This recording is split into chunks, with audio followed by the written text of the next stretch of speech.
Face the Nation, broadcasting live from the CNN IBN headquarters in New Delhi with Karnika Ghosh.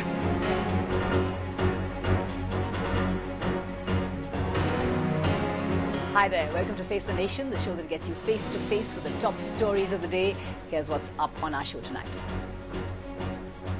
Parliament erupts again. The BJP and the left want the Indian ambassador to the United States recalled for making fun of the critics of the nuclear deal as headless chickens. Ronin Sen clarifies and apologizes, but the politicians remain outraged. Chickening out there, that's coming up in just a bit, but here's our other focus tonight. 16-year-old Adnan Patrawala's murder has once again focused attention on the potential evils of the internet. Adnan was reportedly lured out to meet someone he established contact with on the social networking site Orkut. Adnan then disappeared, only to be found subsequently strangulated to death. The blogosphere is alive with debates around the destructive potential of sites like Orkut. One website says Orkut brought death for Adnan. This brings us to our question of the day. Can social networking websites be destructive? Type QOTD space Y for yes or QOTD space N for no. SMS your answer to 2622 and why not also cast your vote online on our website ibnlive.com.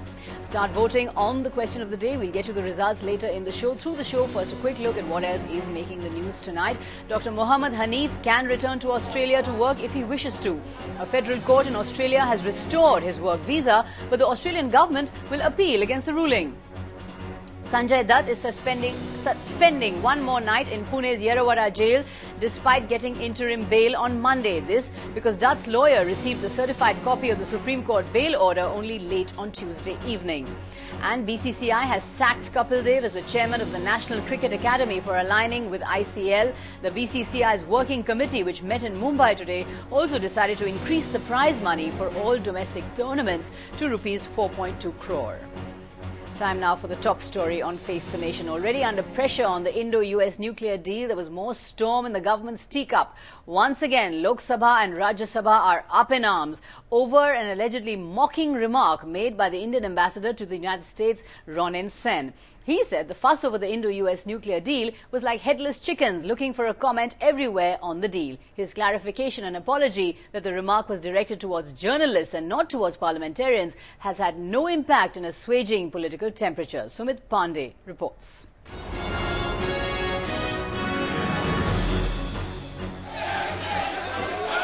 Don't trivialize this as a storm in a teacup.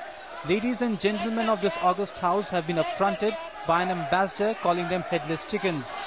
Why do you have all this running around like headless chicken, looking for a comment here or a comment there? Though it turned out that the remark headless chicken was meant for journalists, but the MPs were on their feet, their feathers ruffled, and there was pandemonium.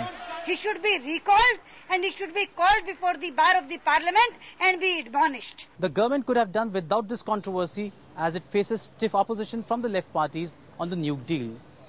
But it also reflects the changing dynamics in the Indian politics in the run-up to an imminent mid-term polls. And the man of the moment, Prakash Karat, wasn't amused in distant Hyderabad. And if this government has any self-respect, it should immediately recall this ambassador. Of course, the ambassador did have some word of unsolicited advice for BJP politicians. People like Yashwant Sinha reacted even before they saw the text. So obviously, they had made up their minds in advance. So the External Affairs Minister was in damage control mode. These comments, if made by our ambassador and reported correctly, are totally unwarranted and unacceptable. Clarifications have not calmed tempers. Privilege motions have been moved in both houses. On this issue, politicians are not going to chicken out till they have Ronan Sen's head. In New Delhi, with Divya Manu Chaudhary, Sumit Pandey. Certainly some ruffled feathers there. Time now for the second lead on Face the Nation. Does the social networking website Orkut contain clues about how Mumbai teenager Adnan Patrawala was murdered?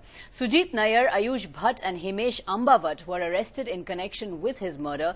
They're in judicial custody. Karan Kaushik reports.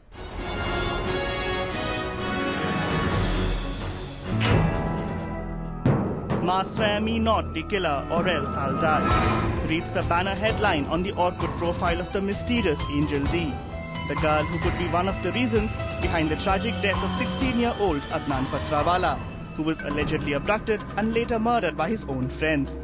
Now the Andheri Metropolitan Court has sent 28-year-old Sujit Nair and 18-year-old Ayush Bhatt to police custody till the 28th of August, while 17-year-old Himesh Ambawat has been remanded to the juvenile home. But their lawyers deny the charges of kidnapping and murder. The victim is our friend, so that we have not denied, means we denied all the allegations. कहीं उसका कोई गलत record नहीं है, ना ही वो involve है इस केस में, तो बिल्कुल इन्वॉल्व नहीं है, दोस्त थे ये लोग. According to the police, Adnan drove out of his Lokhandwala house in his silver Skoda MH43A109 at 11 p.m. on Saturday night. He called his mother at about 1:30, saying he would stay out that night as he was playing pool. At 11 a.m. on Sunday, they got an unidentified call, saying that he had been kidnapped. The boys made a few more phone calls which helped the police trace them to the cell phone number. They were arrested late on Monday from different parts of Mumbai. Adnan's body was found in the marshes of Navi Mumbai.